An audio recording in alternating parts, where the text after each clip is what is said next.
देखिए डे 2 का रिवीजन चालू कर लेते हैं। इसमें कल मैंने एक सवाल पूछा था, वो उसका आंसर पहले बता देता हूँ। डे 1 में कई सारे सवाल पूछे गए थे, किसी ने भी सही आंसर नहीं दिया है, कंप्लीटली सही किसी का भी नहीं है। कोमल गुप्ता जी ने हालांकि सारे क्वेश्चन के आंसर दिए, लेकिन एक क्वेश्चन उनका भी गलत था। देखिए एनसीआर प्लानिंग बोर्ड 1985 में बना था, सही है। रामसर की नॉर्दर्न मोस्ट साइट है वुलर लेक जम्मू कश्मीर में। साउदर्न मोस्ट है अष्टामुडी यानी कि ये है केरल में। ईस्टर्न मोस्ट है आपकी लोकतल ये मणिपुर में है। और वेस्टर्न मोस्ट है नाल सरोवर यानी कि ये गुजरात में है। इंडिया की नोडल मिनिस्ट्री जो एसडीजी इंप्लीमेंट करेगी नीति आयोग, सही है। मैग्ना कार्टा ऑफ इन्वायरमेंट बोलते हैं स्टॉकहोम कॉन्फ्रेंस 1972 को।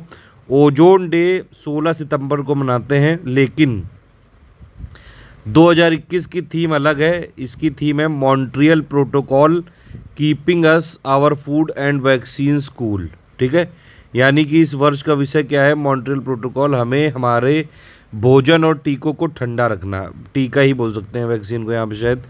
एसडीजी 2021 में इंडिया की रैंक 120 है 60.01 स्कोर के साथ। नंबर 1 पे फिनलैंड है, नंबर 2 पे स्वीडन, फिर डेनमार्क है। ठीक है, 165 की टोटल कंट्री की यहाँ रैंकिंग थी, उसके बाद मतलब वैसे तो 190 के आसपास है, इस तरह से है ये।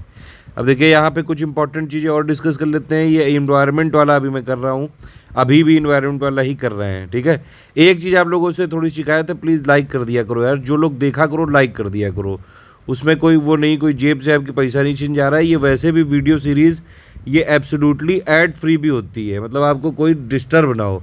तो थोड़ा सा यार वो भी रखा करो ग्रेटिट्यूड यार, इतना भी मत वो करो यार सेल्फिश, मतलब इतना भी मतलब ही मत बनो कि एकदम ही जो है इंसानियत ही ख़त्म कर दो। लाइक कर दिया करो यार, या तो लाइक कर दो या डिसलाइक कर दो, ऐसे चुपचाप जो है लुल्ल बन के मत बैठा करो। ठीक है, एक चीज़ करनी पड़ेगी। खैर ये यहाँ पे कुछ इंपॉर्टेंट फैक्ट यहाँ पे लाया हूँ मैं, काफ़ी सारे इंपॉर्टेंट है ये।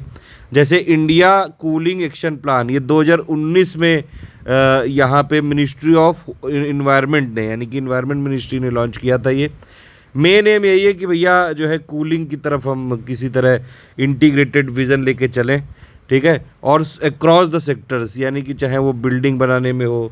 आजकल आप देख रहे होंगे कि बड़े बड़े जो शहर होते हैं, नोएडा हो गया या और बड़े बड़े यहाँ पे बहुत हाई राइज बिल्डिंग होती हैं, और गर्मियों में मतलब ऐसा लगता है बिल्कुल जैसे ये चैम्बर बन गया हो। अगर आसपास आप कहीं रहते हो, अगल बगल से गुजरे, सारे लोग एसी चला के बाहर छोड़ते जाते हैं। इसीलिए आजकल देखा होगा आपने, एसी जितने आते हैं उसमें भी टेम्परेचर की मार्किंग हो गई है कि मतलब एक लिमिट। अच्छा, कितनी मार्किंग हो गई ये भी बताइए ज़रा, ये आप कमेंट करके बताइए। ठीक है, तो ये सारी चीज़ों के लिए 20 साल का प्लान बनाया जाएगा। वही चीज़ें यहाँ हिंदी में भी लिखी हैं, हिंदी इंग्लिश को मत करिए। सारी चीज़ें मैं यहाँ पे सिर्फ फोकस कर रहा हूँ फैक्ट बताने में।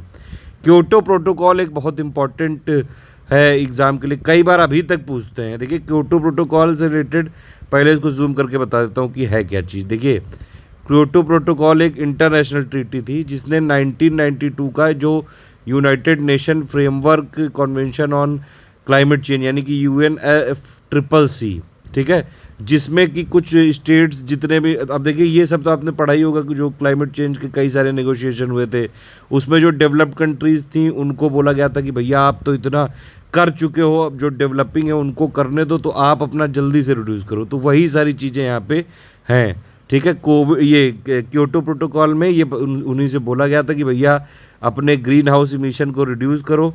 और ये किस बेसिस पे था कि भैया साइंटिफिक कंसेशन था, क्योंकि कुछ लोग ये भी कहते हैं कि ये सब मनगढ़ंत कहानी है, ग्लोबल वार्मिंग हो रही है, साइंटिफिक फैक्ट है ये।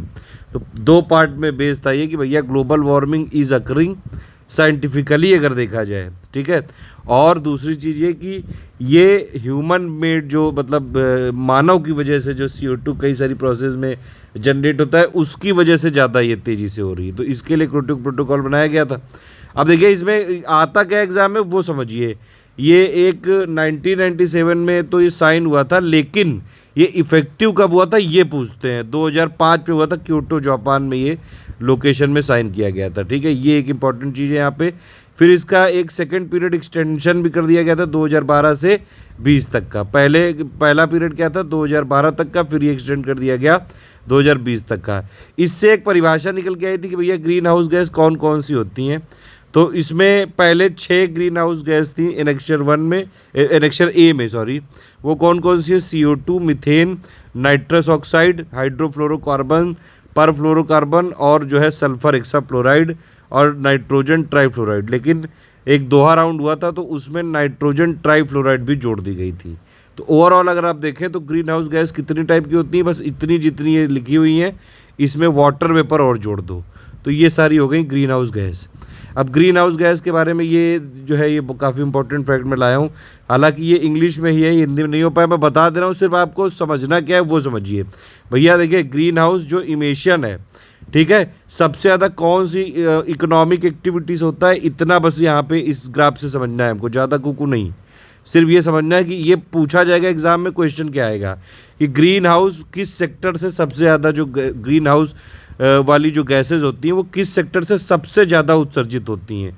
वो कौन सा हो गया अपना? Agriculture, forestry. बस इतना याद रखना है बस। नंबर सॉरी, ये वाला पहले नंबर पे ये इलेक्ट्रिसिटी एंड हीट प्रोडक्शन है, नंबर 2 पे है ये एग्रीकल्चर। ये 2 याद रखने हैं बस। तो ग्रीन हाउस गैस कहाँ से सबसे ज़्यादा उत्सर्जित होती हैं? इलेक्ट्रिसिटी और हीट प्रोडक्शन नंबर 1, नंबर 2 पे आपका एग्रीकल्चर फॉरेस्ट्री वाला हो गया, ठीक है। फिर अगर आप देखेंगे तो भैया ये भी पूछा जा सकता है कि कौन सी ऐसी ग्रीन हाउस गैस है जो सबसे ज़्यादा मतलब होती है, सबसे ज़्यादा उत्सर्जित होती है, सबसे ज़्यादा इमिशन होता है, जिसका वो CO2 ही है। आज भी इसमें कन्फ्यूजन मत होना। हालांकि इसमें ये होता है कि ग्रीन हाउस मतलब पोटेंशियल भी एक चीज़ होती है। अच्छा ये बताइए, सबसे ज़्यादा potential green house gas potential जो होता है वो किस गैस का है? ये आप बताइए जल्दी से। लेकिन आज भी जो ओवरऑल सबसे ज़्यादा है वो CO2 ही है, ठीक है। कई बार मीथेन से रिलेटेड क्वेश्चन आ जाता है कि मीथेन कहाँ कहाँ से उत्सर्जित होता है। एग्रीकल्चर एक्टिविटी हो गई, वेस्ट मैनेजमेंट हो गया, बायोमास जो बर्निंग होती है उन सब में। कार्बन डाइऑक्साइड की कई सारी जो है प्रोसेस हैं जहाँ से जो है कार्बन डाइऑक्साइड हो जाता है। और ये जितनी भी इंडस्ट्रियल वाली रेफ्रिजरेशन वाली प्रोसेस हैं यहाँ से फ्लोरिनेटेड गैस हो जाती हैं। एक ब्लैक कार्बन भी होता है, सॉलिड पार्टिकल होता है, ये गैस नहीं होता है, ध्यान रखिएगा। और ब्लैक कार्बन की वजह से भी ग्लोबल वार्मिंग में ये कंट्रीब्यूट करता है, बस इतना समझने की बात है। ये 2-3 और इम्पॉर्टेंट चीज़ें बहुत इंपॉर्टेंट है। नीरी एक ऐसा इंस्टीट्यूट है जो बार बार कई बार पूछा जा चुका है, इसको रट लो। National environment engineering research institute, ये पहले इसका नाम क्या था ये, ठीक है, पहले इसका नाम था सीफेरी, central public health engineering research institute. 1958 में बनाया गया था। फाउंडर ये मिनिस्ट्री ऑफ साइंस के अंडर में है, मतलब कुल मिला के पेरेंट ऑर्गेनाइजेशन CSIR है। इसके प्रेसिडेंट होते हैं प्राइम मिनिस्टर ऑफ इंडिया, ठीक है। इसका हमेशा पूछा क्या जाता है कि हेडक्वार्टर कहाँ है, तो वो है नागपुर में। 5 जोनल इसके लैब भी हैं, दिल्ली, मुंबई, चेन्नई, कोलकाता, हैदराबाद। ये इंपॉर्टेंट। NGT कई बार पूछ लेते हैं। NGT से रिलेटेड जो ये ऑफिशियल फैक्ट है ये देख लीजिए। देखिए NGT लाया क्यों गया ये भी एक आपको समझना चाहिए। NGT से पहले भी थे ट्राइब्यूनल, ऐसा नहीं कि नहीं थे। एक था नेशनल इन्वायरमेंटल ट्राइब्यूनल एक्ट 1995 और एक ये था नेशनल इन्वायरमेंट अपलेट अथॉरिटी था ये, ठीक है। तो इससे 2 अथॉरिटी थी, लेकिन फिर वो उतनी अच्छी तरीके से, उतना एफिशिएंटली तरीके से काम नहीं कर पा रही थी। इसीलिए फिर लॉ कमीशन ने 186 वाली रिपोर्ट में ये सजेस्ट किया कि भैया एक मल्टी फेसेटेड कई सारे कोड बनाने चाहिए और थोड़ा सा स्ट्रॉन्ग इंस्टीट्यूशन बनाने की ज़्यादा ज़रूरत है और थोड़ा सा फास्ट ट्रैक हो। तो वो सारी चीज़ों को, जितनी पहले कमियां थी उन सबको ओवरकम किया NGT ने। ये फास्ट ट्रैक है, क्वाजी जुडिशियल बॉडी है, हिंदी में भी लिखा है, यहाँ देख लीजिए आप, ठीक है। तो इसमें मेन चीज़ क्या है? NGT जो है, पहली बात तो ये एक स्टेटूटरी बॉडी है, मतलब कि इसको लॉ से बनाया गया है, ठीक है। ये NGT एक्ट आया था 2010 में।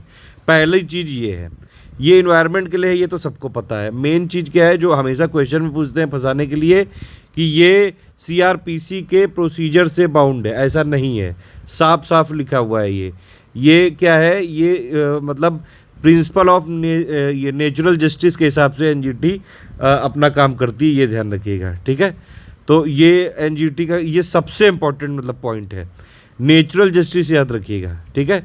और इसमें एक और पॉइंट है जो हमेशा फंसा देते हैं कि इसमें जब भी कोई, अगर मान लीजिए कोई फाइल हुआ कुछ भी, ठीक है, कोई अपील फाइल हुई, तो इसको 6 महीने के अंदर यहाँ पे मतलब इसको ऑर्डर देना पड़ता है, ठीक है। 6 महीने के अंदर केस सॉल्व करना पड़ता है ये, क्योंकि इंडिया में ये भी बड़ी समस्या है कि कोई भी केस सालों चलता है। वही चीज़ यहाँ पे हिंदी में लिखा हुआ है, राष्ट्रीय हरित अधिकरण, ये 2010 में बनाया गया था। कौन से? ये राष्ट्रीय हरित अधिकरण अधिनियम 2010 के तहत। और ये प्राकृतिक न्याय सिद्धांतों से निर्देशित होगा। ये है पहली बात, 6 माह के अंदर इसका जो है निपटारा करना होता है, तो इसीलिए एनजीटी बनाया गया था। ये दो बहुत इंपॉर्टेंट चीज़ें हैं। खैर, ये ध्यान रखिएगा। एनजीटी के इस समय प्रेजेंट चेयरमैन कौन है, जल्दी से कमेंट करके बताइए। सारे क्वेश्चन का एक साथ अगर आप कमेंट करेंगे और वो भी सही सही, तभी आपका जो है नाम अगले वाले वीडियो में कमेंट के साथ दिखाया जाएगा। ठीक है, ये कुछ इंपॉर्टेंट ऑर्गेनाइजेशन की लिस्ट है। देखिए, जिनेवा में बहुत सारे इंपॉर्टेंट ऑर्गेनाइजेशन के हेडक्वार्टर होते हैं। मैक्सिमम मैंने यहाँ पे लिए हैं। इसमें एक वर्ल्ड हेल्थ ऑर्गेनाइजेशन है, इसमें 194 मेंबर है। एक एक करके देख लेते हैं, बड़ा इंपॉर्टेंट है ये वाला आ जाता है कई बार। ठीक है, 194 मेंबर हैं। 1948 में बनाया गया था वर्ल्ड हेल्थ ऑर्गेनाइजेशन, WHO। 1951 में फाइनली काम करना चालू किया था। ठीक है, और इसके इस समय के हेड कौन है? टेड्रोस अधानोम, इरिट्रिया के हैं ये। ठीक, ये एक हो गए। और इसका हेडक्वार्टर कहाँ है WHO का? जिनेवा में। ठीक है, फिर उसके बाद UNCTAD यानी कि United nation conference on trade and development, इसका 15वां सेशन होने वाला है 2021 में ब्रिज टाउन बारबाडोस में। और ये 1964 में बनाया गया था। इसका भी हेडक्वार्टर जिनेवा में ही है। इसके इस समय रिबेका ग्रीन स्पैन है, ये कोस्टा रिका के हैं, ये ध्यान रखिएगा। ये लेटेस्ट में चेंज हुए थे। करंट अफेयर का भी क्वेश्चन हो सकता है। ये करंट अफेयर का क्वेश्चन हो सकता है, ध्यान रखिएगा। ये रिबेका ग्रीनस्पैन, ठीक है, ये बनी है, कोस्टा रिका की हैं। ये अभी जून 2021 में ही बनी है। ये UNCTAD की सेक्रेटरी जनरल। ठीक है, ये याद रखिएगा, UN की बॉडी है ये। ठीक, और इसका भी जिनेवा में ही है हेडक्वार्टर, ध्यान रखिएगा। फिर ये है WMO, वर्ल्ड मेट्रोलॉजिकल ऑर्गेनाइजेशन। ये कहाँ से निकली है? ये इंटरनेशनल मेट्रोलॉजिकल ऑर्गेनाइजेशन जो 1873 में था, अब वो डिफंक्ट हो चुका है, उससे निकली हुई है ये। ठीक है, और ये समझ सकते हैं आप। इसमें मेन चीज़ क्या है? 1950 में बनी है। इसका जो है ये जिनेवा में है, मतलब इसका हेडक्वार्टर। ये एक इम्पॉर्टेंट चीज़ है। ठीक है, प्रेसिडेंट इतना इम्पोर्टेंट नहीं है, 2019 से है। एक चीज़ और, ये जो UNCTAD है, रिपोर्ट किसको किसको करती है? UNGA जनरल असेंबली को और यूनाइटेड नेशन सेक्रेटरीट को। WMO किसको रिपोर्ट करती है? ये United nation economic and social.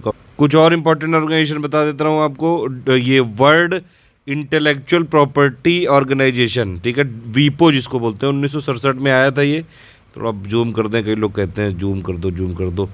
अब ये देखिए, ये जेनेवा में ही हेडक्वार्टर है इसका। और डारेंग टंग इसके जो है हेड हैं, सिंगापुर के डायरेक्टर जनरल हैं। 193 मेंबर हैं, 190 UN member plus Cook island और plus Holy See plus Niue. Permanent observer status है इसमें फलस्तीन का। और नॉन मेंबर हैं माइक्रोनेशिया, पलाऊ और साउथ सुडान। इतना इंपॉर्टेंट नहीं है, जो इंपॉर्टेंट है बस ये हेडक्वार्टर है। ये इसलिए पिक बनाई इतनी ज़्यादा मेहनत करके कि भैया इसके हेडक्वार्टर पूछ लिए जाएँ तो आपको याद आ जाए। वर्ल्ड ट्रेड ऑर्गेनाइजेशन बहुत इंपॉर्टेंट है ये।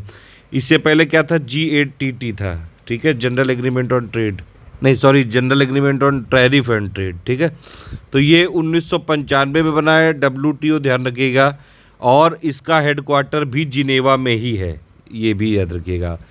इसमें 164 मेंबर हैं, और 25 ऑब्जर्वर हैं।